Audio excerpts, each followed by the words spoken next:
Bonjour, voici le dernier diaporama sur les communications intercellulaires au sein des organismes animaux et plus particulièrement sur la communication nerveuse. Dans ce dernier diaporama, nous allons aller un peu plus dans le détail des mécanismes moléculaires et cellulaires qui sont responsables de l'émission des potentiels d'action, qui est donc le messager de la communication électrique à connaître. Et nous irons également dans le détail de la transmission synaptique à l'échelle moléculaire et comment la transmission synaptique peut aboutir à l'émission d'un potentiel d'action dans la cellule cible. Donc je reprendrai un petit peu en fil d'Ariane l'exemple de la nociception et de la douleur que j'ai évoqué dans le précédent diaporama. Alors, quand interviennent les potentiels d'action et la transmission synaptique dans le cas des circuits spinaux de réflexes de flexion en réponse à la nociception? Donc, tout d'abord, lorsqu'il y a stimulation des récepteurs nociceptifs cutanés, ceux-ci vont émettre un potentiel d'action qui va être transmis le long de l'axone du neurone sensoriel jusque dans la moelle épinière. Au niveau de la moelle épinière, les neurones sensoriels vont établir une connexion synaptique avec les interneurones du système nerveux central. Et en réponse à cette communication synaptique, les interneurones vont être stimulés. Donc ensuite, les interneurones émettront eux-mêmes des potentiels d'action et transmettront l'information vers les motoneurones où il y aura une synapse. Donc vous voyez qu'à chaque échangeur, il y a une synapse entre deux neurones. Donc on peut se poser la question de savoir comment les neurones produisent les messages électriques, donc les potentiels d'action entre autres. On va voir qu'il y a d'autres types de messages électriques et comment ils réalisent la transmission du message entre deux neurones, donc notamment dans le cas du circuit nociceptif ou de la douleur. Donc il va y avoir deux parties dans ce diaporama. Le potentiel d'action, donc qui est le messager de la communication nerveuse à connaître, et la transmission synaptique. Donc dans une première partie, nous allons étudier les bases moléculaires du potentiel d'action.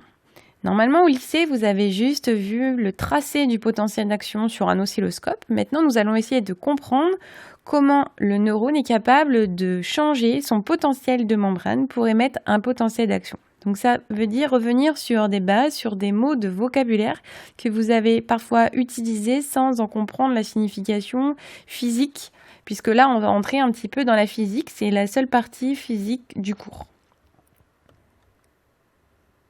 Donc tout d'abord, le potentiel d'action, c'est une variation du potentiel de membrane de l'axone du neurone. Alors qu'est-ce que le potentiel de membrane? Le potentiel de membrane, c'est une différence de potentiel électrique. Donc c'est qu'une tension qui existe entre la face intracellulaire et la face extracellulaire de la membrane. Comment fait-on pour mesurer le potentiel de membrane? C'est simple, c'est comme en électricité. On va utiliser un oscilloscope et deux électrodes. Donc normalement, un oscilloscope, ça mesure la tension qui existe entre deux électrodes. Là, les deux électrodes, on va les disposer, une à l'intérieur de l'axone du neurone, mais juste sous la membrane plasmique, quelques nanomètres sous la membrane plasmique. Ça ne marcherait pas si on le mettait à l'intérieur, au centre de l'axone.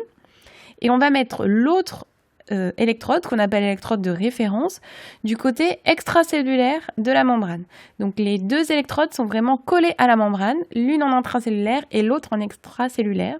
Donc l'axone n'est pas mis à sec, il baigne dans un liquide extracellulaire qui a la composition proche de celle du plasma pour que ça fonctionne. Donc il faut absolument bien retenir ce schéma de montage pour la mesure du potentiel de membrane. Et donc le potentiel de membrane, de manière physique, c'est une tension, donc c'est la différence qu'il y a entre le potentiel intracellulaire moins le potentiel extracellulaire. On prend comme référence le potentiel intracellulaire et pas le potentiel extracellulaire. Donc du coup, on met toujours intracellulaire en premier et extracellulaire en deuxième dans l'équation.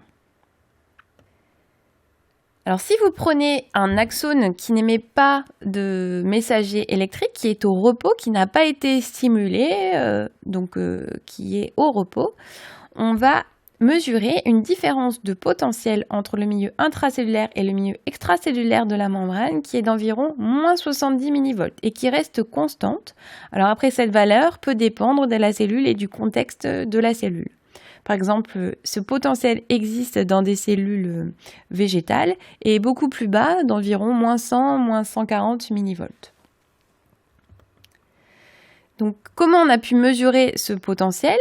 À t égale 0, donc sur l'axe les 2 électrodes sont localisées en extracellulaire. Et puis, lorsque l'on décide de faire la mesure du potentiel, de la différence de potentiel transmembranaire, donc du potentiel de repos, on va introduire l'électrode de mesure dans le milieu intracellulaire, mais juste sous la membrane. Et vous voyez que lorsqu'on fait donc pénétrer l'électrode sous la membrane, il apparaît une différence de potentiel entre les 2 électrodes, donc entre les 2 faces de la membrane, qu'on appelle le potentiel de repos, donc en l'absence de stimulation du neurone, et qui est d'environ moins 70 millivolts. Donc cela veut dire, de manière simplifiée, qu'il existe finalement une accumulation de charges négatives sous la membrane qui est à l'origine d'un potentiel de membrane, donc une différence de potentiel, une tension de part et d'autre de la membrane qui est négative. Et donc la face intracellulaire de la membrane va être électronégative, c'est-à-dire va avoir une accumulation de charges négatives par rapport à la face extracellulaire de la membrane. Donc, de manière schématique, on peut représenter la membrane du neurone de cette manière, avec des charges négatives sous la membrane et des charges positives vers l'extérieur. Donc, l'X c'est le liquide intracellulaire et l'X c'est le liquide extracellulaire. Je vous avais expliqué normalement que les liquides intracellulaires et les liquides extracellulaires sont électroneutres. Donc, normalement, ça devrait être 0 et 0 de part et d'autre de la membrane. Donc ici, finalement, ça remet un petit peu en cause ce que je vous ai dit dans le chapitre numéro 1. Et il y a ce qu'on appelle une violation locale de l'électroneutralité, donc quelques nanomètres sous la membrane, ce qui fait qu'on va avoir une accumulation de charges négatives sous la membrane et une accumulation de charges positives juste au-dessus de la membrane. Et donc quand on place 2 électrodes de chaque côté, la différence de charge est de moins 70 millivolts. Maintenant que nous avons bien posé les bases concernant le potentiel de membrane, et le potentiel de repos, nous allons voir comment ce potentiel de membrane peut varier lors d'une stimulation. Donc, il faut que ce soit bien clair. Le potentiel de membrane, c'est la différence de potentiel qui existe entre les 2 faces de la membrane. Soit ce potentiel reste constant, dans ce cas-là, c'est le potentiel de repos lorsqu'il n'y a pas de stimulation du neurone. Soit ce potentiel peut varier au cours du temps, notamment lors d'une stimulation du neurone. Et donc nous allons voir quel type de variations peuvent se produire lors d'une stimulation du neurone. Donc tout d'abord, il faut déjà bien connaître le schéma de montage pour pouvoir enregistrer ces variations lors d'une stimulation du neurone. Tout d'abord, il faut des électrodes d'enregistrement. Donc les électrodes d'enregistrement, ce sont exactement les mêmes électrodes que pour l'enregistrement du potentiel de repos. Sauf que vous voyez ici que sur ce schéma, les électrodes ne sont pas placées côte à côte de part et d'autre de la membrane. Donc c'est un peu une erreur, mais il faudrait vraiment les mettre proches, l'une sur la face extracellulaire de la membrane, l'autre sur la face intracellulaire de la membrane. Donc ces 2 électrodes sont reliées à un oscilloscope et ça va permettre de mesurer le potentiel de membrane. Comment on va faire une stimulation du neurone? On va utiliser donc un dispositif donc, de stimulation. Ce stimulateur va injecter des charges positives ou négatives dans le neurone, donc des charges positives pour le stimuler ou des charges négatives pour l'inhiber. Et donc suite à différentes stimulations, donc d'intensité variable et de nature variable, plus ou moins, on va enregistrer les variations du potentiel de membrane dans le neurone.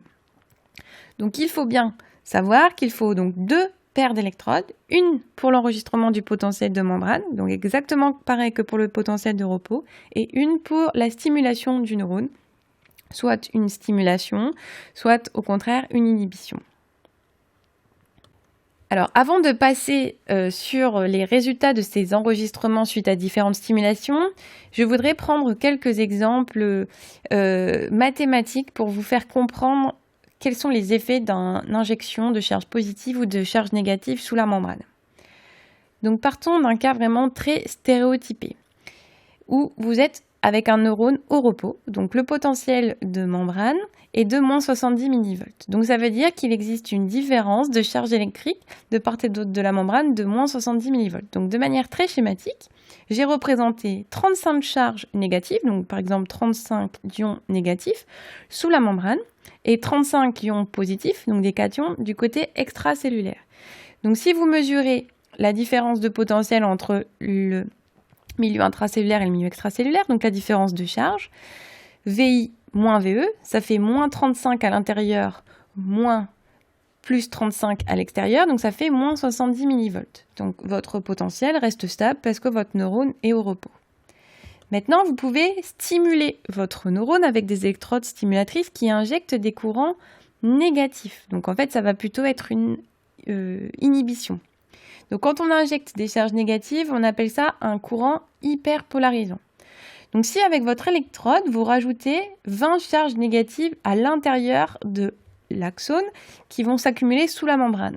Cela va donc faire moins 55 charges négatives sous la membrane. Par contre, il y en a toujours 35 positives de l'autre côté de la membrane.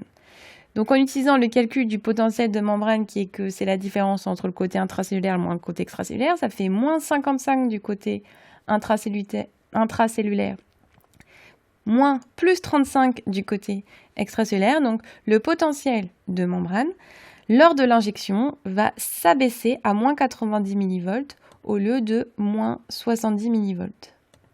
Donc si vous regardez l'enregistrement sur l'oscilloscope, au début, avant l'injection, c'est à moins 70 mV. Lors de l'injection, ça diminue à moins 90 mV. Et puis après, les charges vont se dissiper. On n'ira pas dans le détail. Et ça pourra éventuellement revenir à moins 170 mV. Et donc, quand un potentiel de membrane devient plus faible que celui de repos, on appelle ça une hyperpolarisation. L'hyperpolarisation, c'est une diminution du potentiel de membrane sous le potentiel de repos. Prenons un autre cas. Cette fois-ci, où l'on injecte des charges positives sous la membrane. Donc, on va parler d'un courant dépolarisant. On injecte par exemple 20 charges positives sous la membrane. Ces 20 charges positives vont s'accumuler sous la membrane. Et donc, il y aura 20 charges positives et 35 charges négatives. Ce qui fait qu'au total, il ne reste, si on additionne les deux, que 15 charges négatives sous la membrane. Il y a toujours 35 charges positives à l'extérieur de la membrane.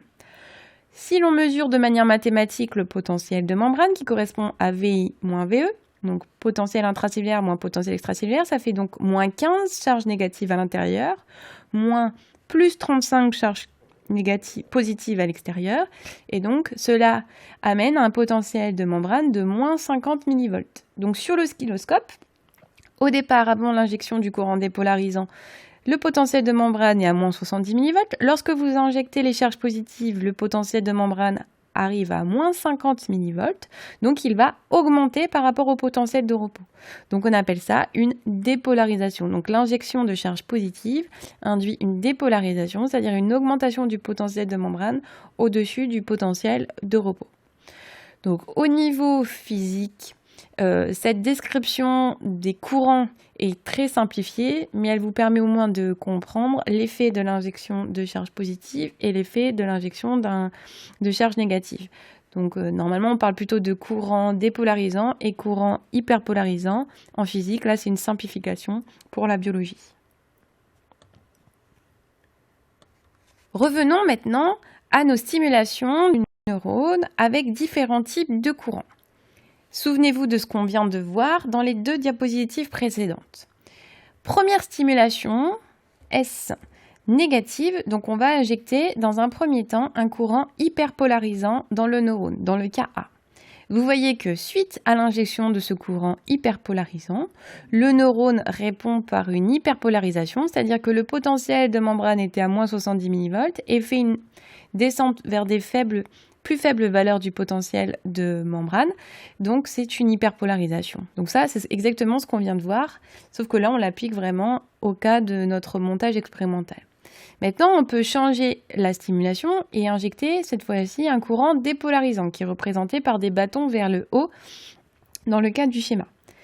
Donc là, vous voyez dans le cas B, l'injection de courant dépolarisant va cette fois-ci induire une augmentation du potentiel de membrane par rapport à moins 70 mV, donc ce qu'on va appeler des dépolarisations. Et si vous augmentez l'intensité de stimulation, dans le cas des stimulations 3 et 4, donc en C sur les réponses du neurone, donc vous voyez qu'il y a cette fois-ci une apparition de pics, donc que vous appelez les potentiels d'action, mais en fait qui sont donc des variations stéréotypées du potentiel de membrane qui va donc atteindre toujours une amplitude maximale qui est d'environ plus 45 mV. Donc vous voyez que le neurone peut répondre globalement de trois manières, Donc si vous injectez des charges négatives sous la membrane, ça va induire donc une diminution du potentiel de membrane sous le potentiel de repos et c'est une hyperpolarisation.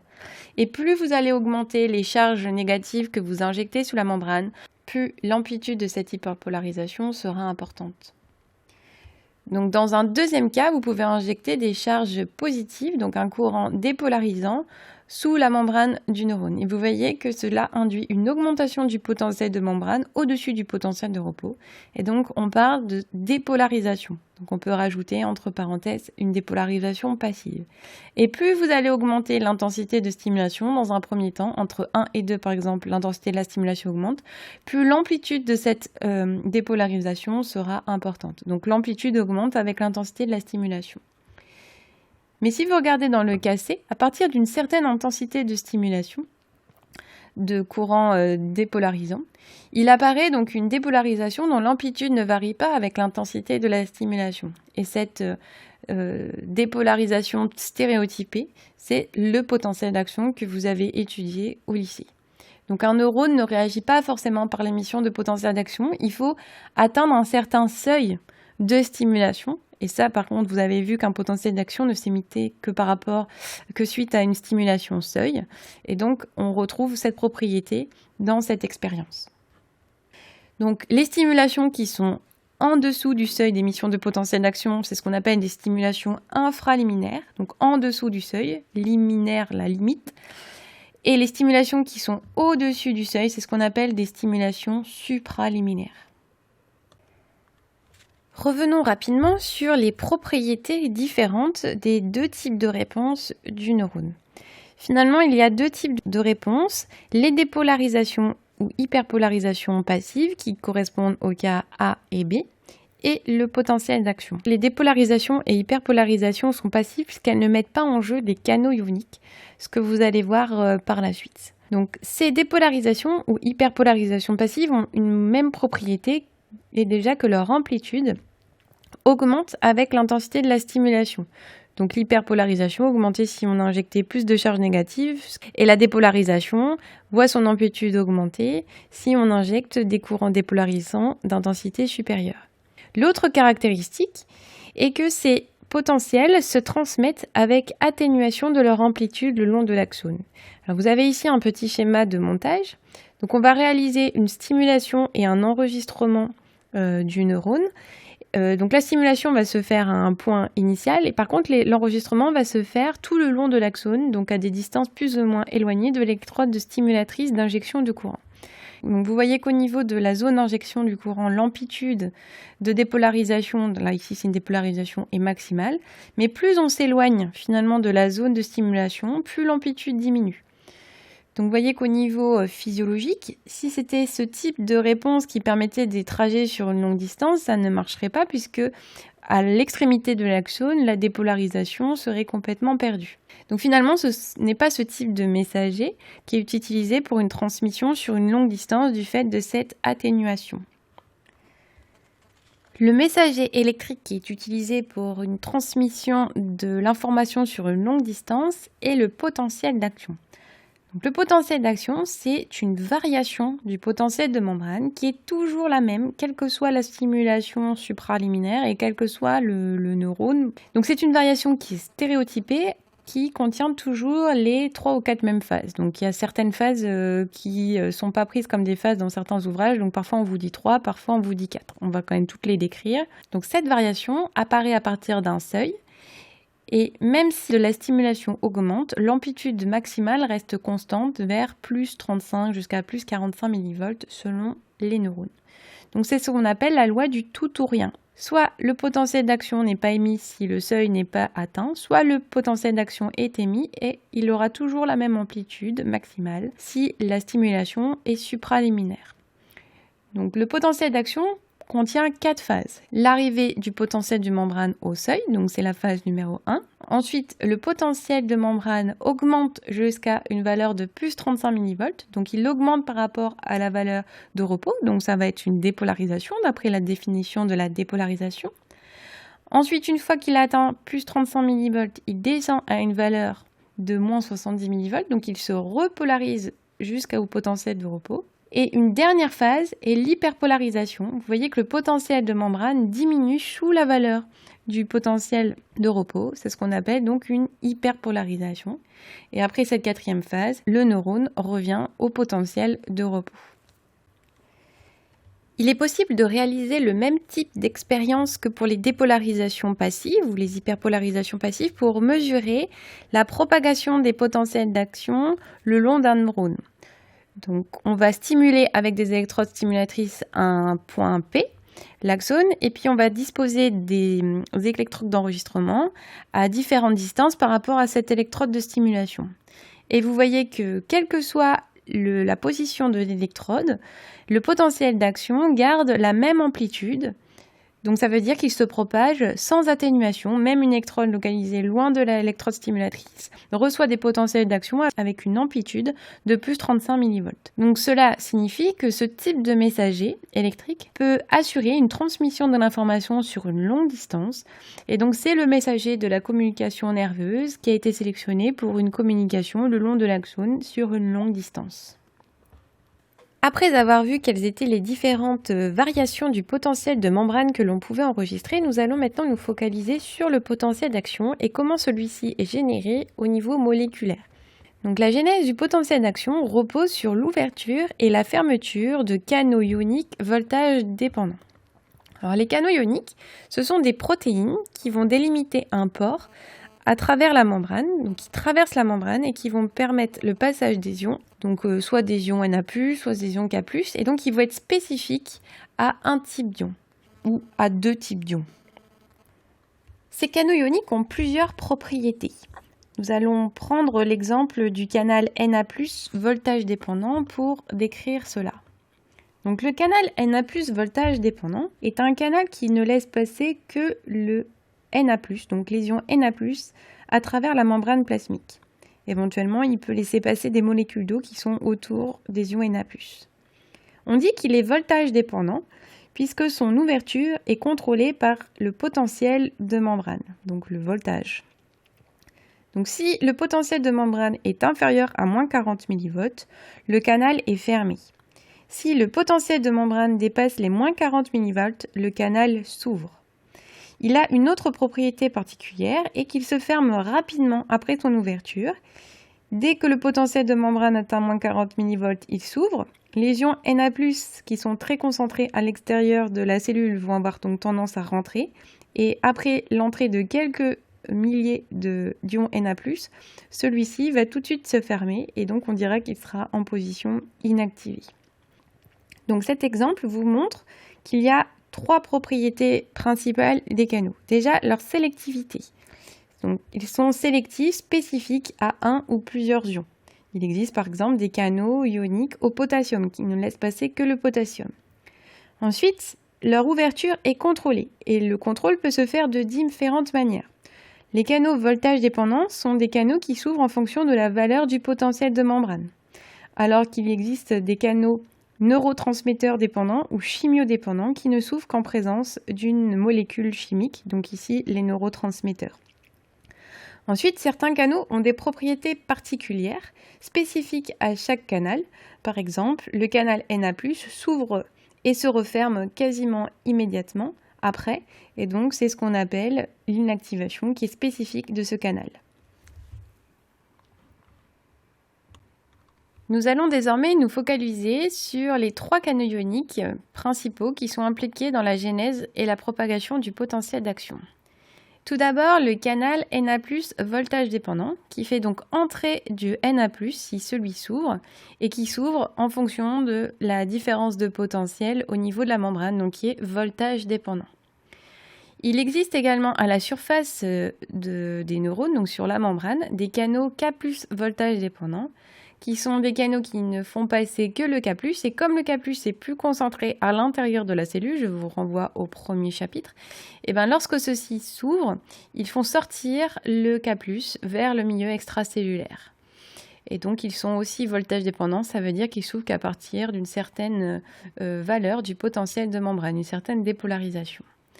Nous verrons qu'il existe également des canaux de fuite au potassium qui sont des canaux qui ne laissent passer que le potassium dans un sens ou dans l'autre selon l'état de la cellule et qui sont tout le temps ouverts et qui vont avoir un rôle notamment dans la dernière phase du potentiel d'action. Maintenant, comment ces différents canaux permettent l'apparition des différentes phases du potentiel d'action ? Je vous suggère dans un premier temps de regarder cette vidéo qui montre les flux ioniques à travers les canaux Na+ et K+ voltage dépendant lors du potentiel d'action.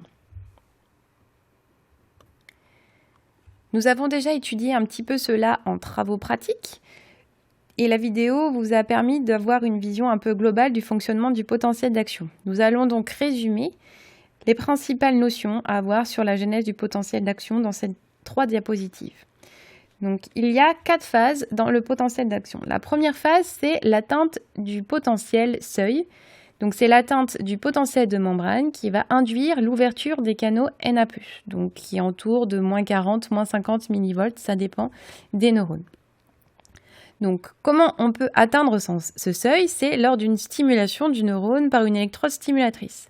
Si vous injectez des charges positives sous la membrane, cela induit une dépolarisation. Et si l'amplitude de la stimulation de la dépolarisation est suffisante pour atteindre moins 40, moins 50 millivolts, alors les canaux Na+, voltage dépendant qui sont localisés sur la membrane de l'axone vont s'ouvrir. Lorsque on stimule sous moins 50 millivolts, ces canaux ne s'ouvrent pas et donc on a juste une dépolarisation passive. Si on stimule de telle sorte à dépasser ce seuil, les canaux s'ouvrent et donc le potentiel d'action va être émis. La deuxième phase du potentiel d'action est la dépolarisation. Cette fois-ci qui est une dépolarisation active puisqu'elle va mettre en jeu des canaux. Ce sont les canaux Na+ voltage dépendant qui viennent de s'ouvrir suite à la stimulation qui permet d'atteindre le seuil.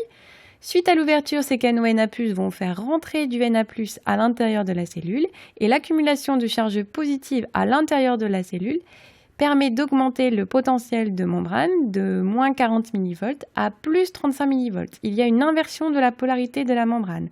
Au repos, il y a d'abord surtout un excès de charge négative à l'intérieur de la membrane et un excès de charge positive à l'extérieur. Et là, c'est l'inverse. Finalement, comme il y a beaucoup d'ions Na+ qui sont rentrés, il y a une accumulation de charges positives sous la membrane qui fait que la polarité de la membrane s'inverse. Nous avons vu que le potentiel d'action atteint toujours la même amplitude maximale qui est d'environ plus 35 millivolts. Comment se fait-il que cette valeur maximale soit toujours la même? À plus 35 millivolts, la dépolarisation s'arrête puisqu'il y a fermeture, inactivation des canaux Na+ voltage dépendant. Je vous avais expliqué que sa propriété de ce canal était de s'inactiver rapidement, c'est-à-dire qu'une fois qu'il a fait rentrer quelques ions Na+, ce canal se ferme, s'inactive. Et donc cette fermeture se fait toujours au même potentiel de membrane, d'environ plus 35, plus 45 millivolts, ce qui fait que l'amplitude maximale du potentiel d'action sera constante. On peut modéliser de la manière suivante les différentes conformations du canal. Donc au départ, avant la stimulation seuil, le canal est fermé. Ensuite, lors de la stimulation et le dépassement du seuil, le canal Na+ s'ouvre, ce qui permet de faire rentrer les ions Na+. Et lorsqu'il s'inactive, il y a une petite porte qui vient le boucher du côté intracellulaire et donc il devient ce qu'on appelle inactivé. Et donc les ions Na+ ne peuvent plus rentrer à l'intérieur de la cellule. Donc le potentiel de membrane ne peut plus augmenter et reste constant à plus 35 millivolts. Lors de la troisième phase du potentiel d'action, la phase dite de repolarisation, le potentiel de membrane retourne à sa valeur initiale de repos. Alors cette phase de repolarisation repose sur cette fois-ci l'ouverture des canaux K+, voltage dépendant, qui assure une sortie d'ion K+, donc de charge positive, hors de la cellule. Donc quelque part les charges positives qui étaient rentrées grâce au Na+, vont ressortir par le K+. C'est une vision un petit peu simplifiée. Donc ça permet au potentiel de retourner à la valeur de repos par cette sortie de charge positive. Et donc la membrane revient avec sa polarité initiale, avec une accumulation de charge négative à l'intérieur et une accumulation de charge positive vers l'extérieur. Donc on retourne à moins 70 millivolts. La dernière phase du potentiel d'action est la phase d'hyperpolarisation, qui donc se traduit par une diminution du potentiel de membrane en dessous de celle de la valeur de repos de moins 70 mV. Le potentiel atteint presque moins 90 mV. Alors cette phase est due à l'ouverture des canaux K+ voltage dépendant qui restent ouverts même si le potentiel de repos a été atteint. Ce qui fait qu'il y a une sortie de K+ hors de la cellule, donc une perte de charge positive. Donc il y a un excès de perte de charge positive, ce qui fait qu'on a une accumulation de charge négative. Si on perd des puces, c'est comme si on gagnait des moins.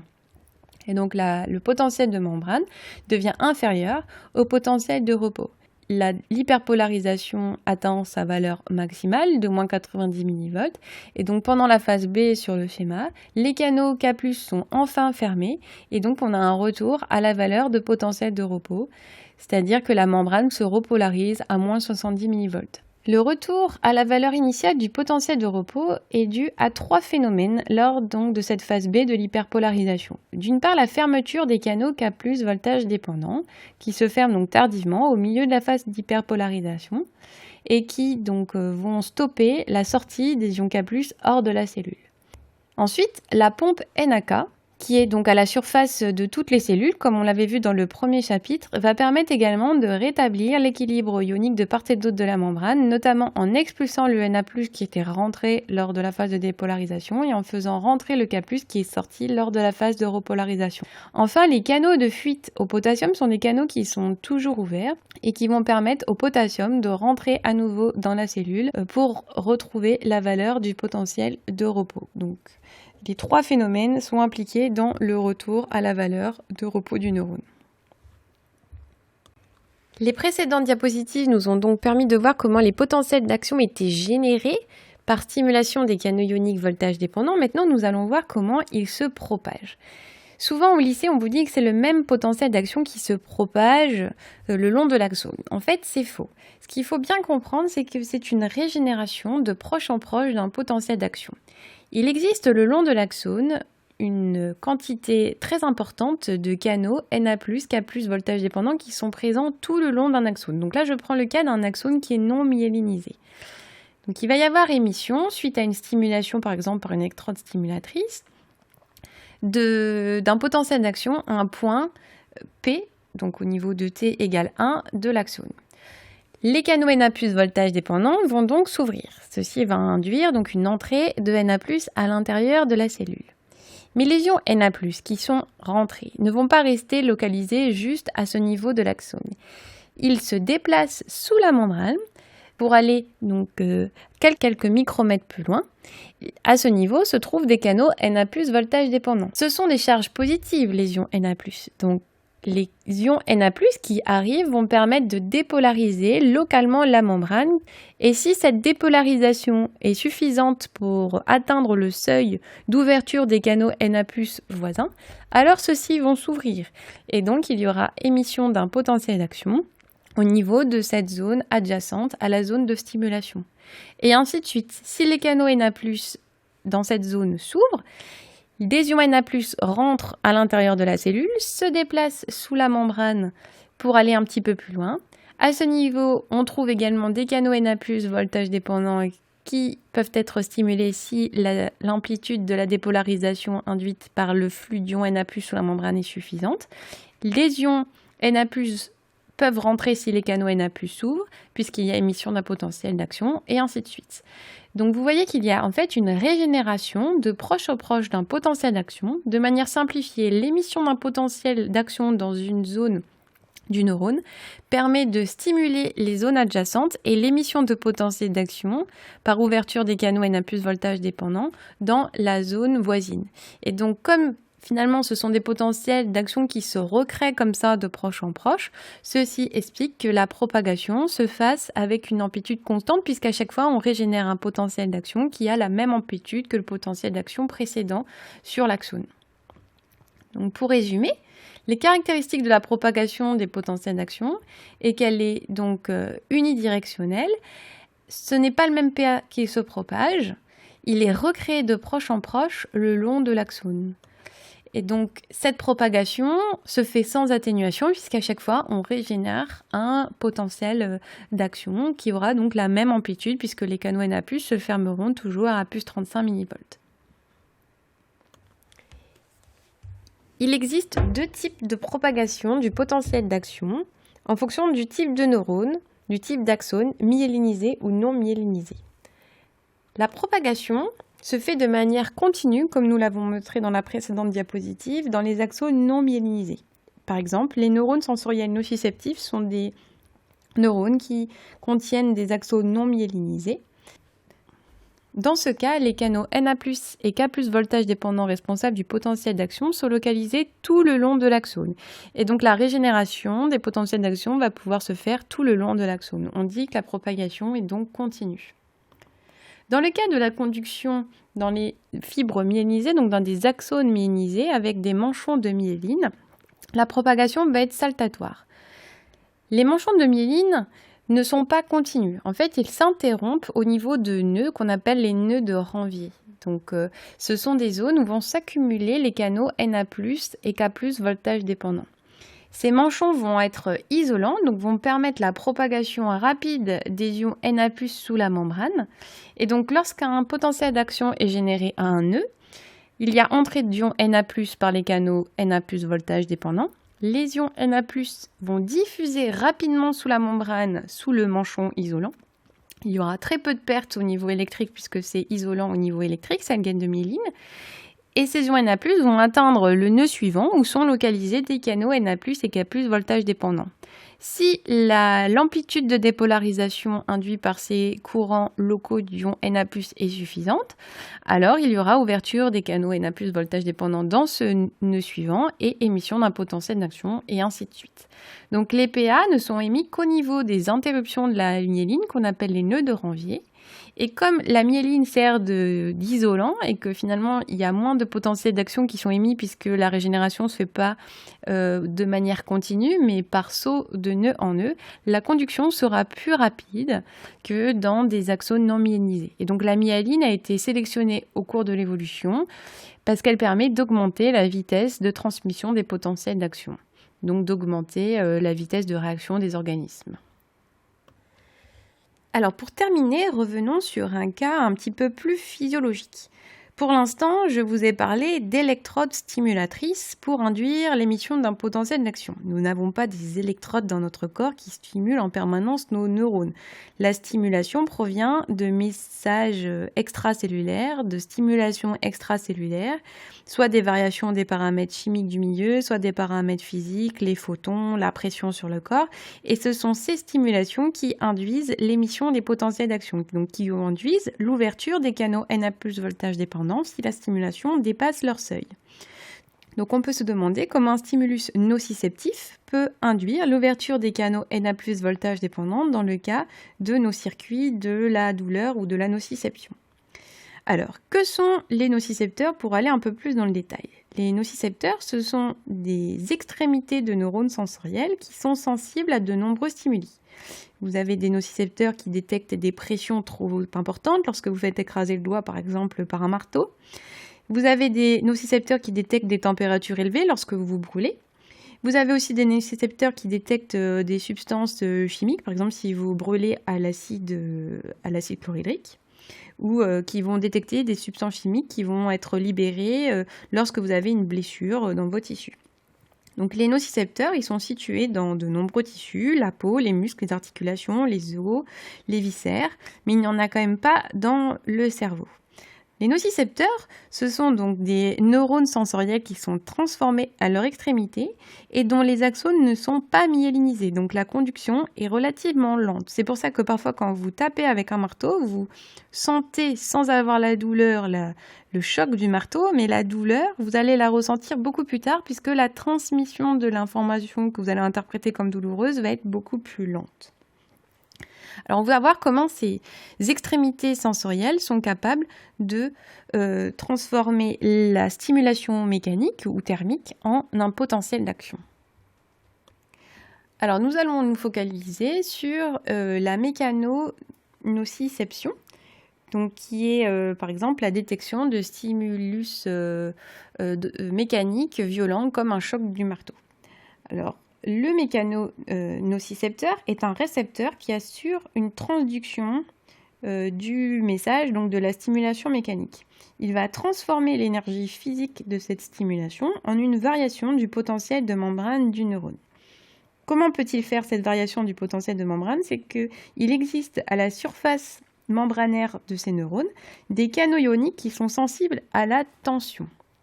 Donc, ces canaux ioniques, ils sont fermés quand la tension est faible. Par contre, quand on exerce une tension très importante, ces canaux ioniques vont s'ouvrir. Donc, ce ne sont pas des canaux ioniques voltage dépendants. Ça n'a rien à voir avec les canaux responsables pour l'instant du potentiel d'action. Ce sont des canaux mécanodépendants, donc qui dépendent d'une pression mécanique importante et qui sont capables de faire entrer des ions Na+ et calcium.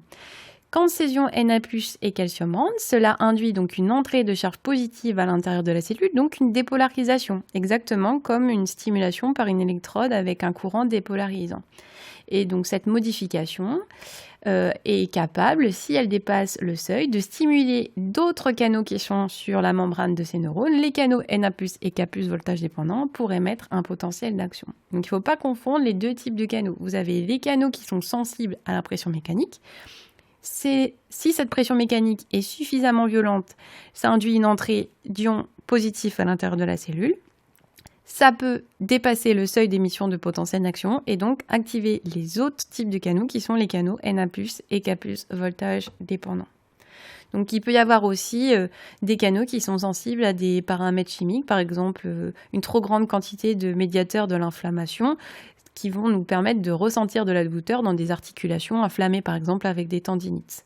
Donc à chaque fois, le principe est le même. Ce sont des canaux sensibles aux paramètres extérieurs qui s'ouvrent, qui font rentrer des charges positives à l'intérieur de la cellule. Et si ces charges positives permettent de dépasser le seuil d'émission de potentiel d'action, alors il y a émission d'un potentiel d'action et transmission d'une information nociceptive vers le système nerveux central. Alors, comme exemple de canal impliqué dans la nocitransduction, on peut citer le canal TRVP1, qui est un canal qui est sensible à de nombreuses stimulations nociceptives. Par exemple, un excès d'ion H+, par exemple lorsque vous avez des courbatures, c'est qu'il y a une accumulation d'acide lactique et donc d'acide, d'ion H+, dans le milieu, et vous pouvez avoir des douleurs. Et ces douleurs, elles sont liées donc à la stimulation de ce canal par les ions NH+, les protons. Les protons vont ouvrir ce canal TRVP1 qui va faire rentrer donc des ions Na+ et K+ à l'intérieur de la cellule et permettre l'émission d'un potentiel d'action dans des nerfs dont les terminaisons sont localisées dans vos articulations. Et donc comme ça, vous allez avoir des courbatures. Donc ces canaux TRVP1 sont aussi sensibles à la chaleur. Si vous avez donc une brûlure, ils sont capables de s'ouvrir en réponse à cette augmentation excessive de la température et donc ils vont permettre de faire entrer des ions Na+ et calcium qui seront responsables de l'émission d'un potentiel d'action. Donc ce diaporama étant un petit peu long, la transmission synaptique sera présentée dans un dernier diaporama indépendant que vous trouverez également sur Moodle.